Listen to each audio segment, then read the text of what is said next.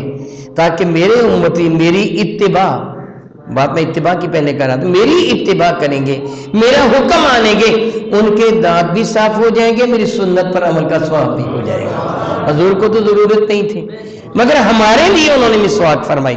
میری اور آپ کی ماں سیدہ زاہدہ طیبہ طاہرہ عائشہ صدیقہ فرماتی ہیں، گھر میں آنے کے بعد حضور کا سب سے پہلا عمل یہی ہوتا تھا کہ آپ مسواک فرماتے تھے۔ اگر آپ سے ممکن ہو سکے تو مسواک اپنے واش بیسن یا وضو کی جگہ پہ رکھ لیں کہ جب بھی آپ اپنے ہاتھ کو دھوئیں تو اس وقت مسواک کر لیں۔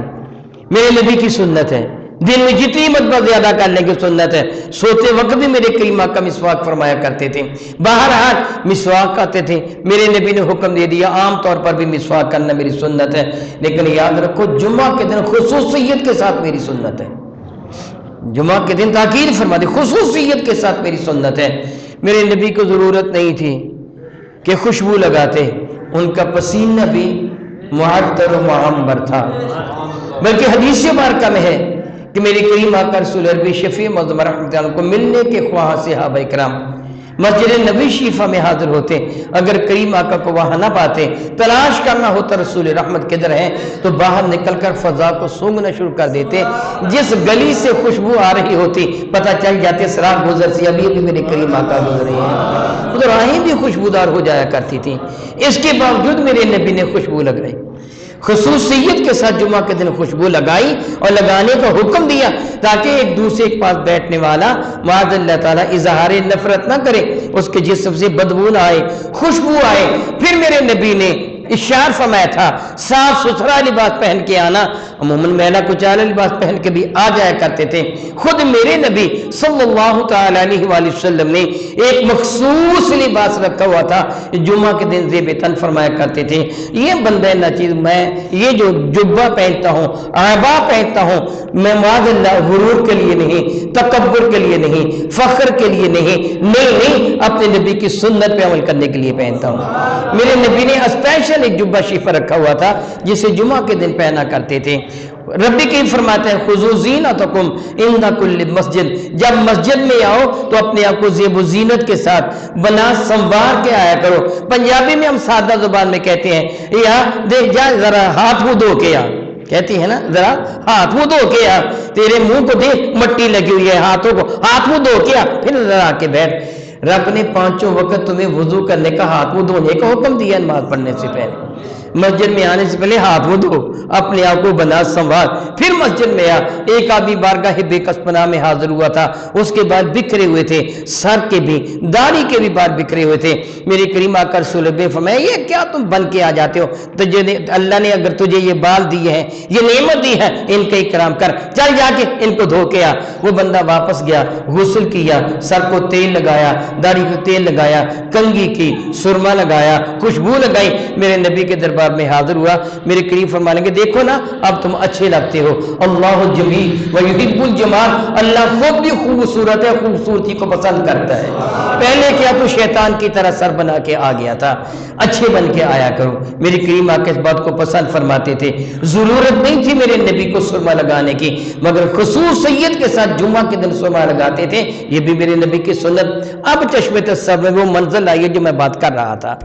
عبداللہ بن مسعود میرے نبی کے وفادار صحابی ہیں، فقیہ صحابی ہیں، جمعہ کا دن ہے تو یہ سب کچھ لوازمات کر کے آئے تھے، غسل بھی کیا تھا، اچھا لباس بھی پہنا تھا، خود کو خوشبو میں بوسایا تھا، تیل کنگھی بھی کر رکھا تھا، اور صاف ستھرے کپڑے زیب تن کیے تھے، مسجد کی جانب آ رہے تھے، بکریوں کے اس ریوڑ میں آ گئے۔ اب ادھر کیا صورتحال ہے؟ میرے نبی مسجد میں ہیں اور وہ بکریوں کے ریوڑ سے گزرتے ہوئے اپنے کپڑوں کو، اپنے دامن کو بچا رہے ہیں، بکریوں کو دور دور کر رہے ہیں تاکہ ان کی آلودگی سے ان کا دامن آلودہ نہ ہو جائے، ان کے کپڑے خراب نہ ہو جائیں۔ اگر وہ اپنے بکریوں کے ریوڑ میں تھے اپنے گھر میں تھے، بکریوں کے ریور میں سے گزر رہے تھے، تو اندازہ کیجئے کہ وہاں بکریوں کا پیشاب اور مینگنے والا کتنی کثرت کے ساتھ ہوتی ہیں۔ اگر راستے سے بھی آ رہے تھے تو بکریاں کون سی غسل کر کے آئی تھی؟ ان کے جسم کو آلودگی تو لگی ہوئی تھی نا۔ ادھر میرے نبی سنی، پھر یاد کیجئے اس بات کو، مسجد میں صحابہ آئے تھے، میرے نبی نے اسے کیا فرمایا؟ اجلسو، کیا فرمایا؟ بیٹھ جاؤ۔ یہ بات حضرت عبداللہ نے بکریوں میں سن لی۔ کپڑے صاف ستھرے ہیں، خوشبو میں بسے ہوئے ہیں، سر میں کنگھی کر رکھی ہے، ریش بارکہ میں کنگھی رکھی، امامہ شیف زیب تن ہے، آنکھوں میں سرما لگایا ہوا ہے، وہ بن سمر کر زینت کے ساتھ، خذو زینتکم عند کل مسجد، مسجد میں آتے ہوئے زیب و زینت کے ساتھ آیا کرو، اس پر عمل کرتے آ رہے ہیں۔ میرے نبی کی آواز کو سنا، وہیں دو زانو ہو کے بیٹھ گئے، وہیں دو زانو ہو کے بیٹھ جاتے ہیں۔ اب عالم کیا ہے؟ بکریاں اوپر سے اچھل اچھل کر جا رہی ہیں، کپڑے آلودہ ہو رہے ہیں، مگر پرواہ نہیں، آنکھیں بند کی ہے، بیٹھے ہوئے ہیں۔ میرے اور آپ کے کریم آقا رسول رحمت صلی اللہ علیہ وسلم نے یہ منظر دیکھا، دور سے دیکھ لیا تھا۔ اس زمانہ میں اتنے مکانات نہیں تھی، اتنی آبادی نہیں ہوا کرتی تھی، دور سے دیکھ لیا۔ عبداللہ وہاں بیٹھ گیا، بلند آواز سے پکار کے فرمایا، عبداللہ میں نے تجھے نہیں کہا تھا تو آ جا، میں نے تو ان کو کہا تھا۔ اور کہتے یا رسول اللہ میں نے سنا تھا، بیٹھ جاؤ، بس میں بیٹھ گیا، سنا تھا بیٹھ جاؤ، بس میں بیٹھ گیا۔ بہت خوب کسی نے کہا، مصور دیکھنا، تصویر میری یوں بنائی ہو، ادھر حکم رسالت ہو، ادھر گردن جھکائی ہو۔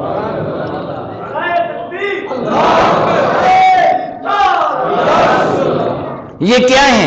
یہ اطاعت ہے۔ اب میں آپ سے سوال کرتا ہوں، یہ کون سی اطاعت ہے؟ نفرت کی ہے؟ کراہت کی ہے؟ کون سی اطاعت ہے؟ یہ وہ اطاعت ہے جس کو اطاعت بالمحبہ کہا جاتا ہے۔ اس کے لیے کسی کو مجبور نہیں کرنا پڑتا، ضمیر خود مجبور کرتا ہے، خود مجبور کرتا ہے کہ اطاعت کر۔ محبت کا تقاضا ہوتا ہے کہ محبوب کی اطاعت کی جائے۔ میرا اللہ ارشاد فرماتا ہے، جب تم میرے محبوب کی ایسی اطاعت کرو گے نا جس پہ محبت کا عنصر شامل ہوگا، پھر کیا ہوگا؟ یحببکم اللہ، کہنا مصطفیٰ کا مانو گے، محبت تم سے رب کرے گا، اللہ تعالیٰ تم سے پھر پیار فرمائے گا کہ تم نے اللہ کے محبوب کے ساتھ پیار کیا ہے۔ اور پھر یغفر لکم ذنوبکم، صرف اللہ تعالیٰ پیار ہی نہیں فرمائے گا، اس سے قبل جب تم اطاعت مصطفیٰ کریم کا حق ادا کرو گے تو اس سے قبل جتنے گناہ ہو چکے ہوں گے، یغفر لکم ذنوبکم، اللہ وہ سارے کے سارے گناہوں کو معاف فرما دے گا۔ تیرا دامن گناہوں کی آلودگی سے پاک کر دیا جائے گا، صاف کر دیا جائے گا۔ پھر ضرورت کس امر کی ہے؟ بہت عزت والے میرے بھائیوں، میں آپ سے گزارش کروں گا، میرے نبی کی اطاعت و اتباع کی جائے گی اور محبت کے ساتھ کی جائے گی، محبت کے ساتھ کی جائے گی۔ میں مثال اس کی دے کر سمجھاتا ہوں۔ صبح کے وقت اللہ تعالیٰ توفیق و ہمت عطا فرمائے، تہجد کے وقت آنکھ کھل جائے، سکون کی نیند آ رہی ہو، بستر بھی نرم اور گداز ہو، آنکھیں بھی بوجھل ہیں، ذہن میں آ جائے میرے نبی صلی اللہ علیہ وسلم تہجد کے وقت اٹھ جایا کرتے تھے، پھر محبت کا تقاضا یہ ہے کہ اٹھ کے بیٹھ جا، پھر شیطان کے کہنے میں نہ آ، اس کو جھڑک دے کہ خبیث، میں محبت تجھ سے نہیں کرتا، اپنے نبی سے کرتا ہوں، اطاعت ان کی کروں گا، فرمانبرداری ان کی کروں گا۔ پھر چشم تصور میں منظر آئے کہ کبھی میرے کریم آقا نے صحابہ سے ارشاد فرمایا تھا کہ جب کوئی بندہ نماز تہجد کے وقت اپنی نیند کو قربان کرتا ہے، اپنے چین، اپنے سکون کو قربان کر دیتا ہے، بستر کو چھوڑ کر اٹھ بیٹھتا ہے، تو رب کائنات ملائکہ سے فرماتا ہے، میرے فرشتوں، میرے اس بندے نے اپنی نیند، اپنی چین، اپنا سکون کس کی خاطر قربان کیا؟ تو فرشتے کہتے ہیں مولا تعالیٰ تجھے راضی کرنے کے لیے، فرماتے پھر گواہ ہو جو میں راضی ہو گیا۔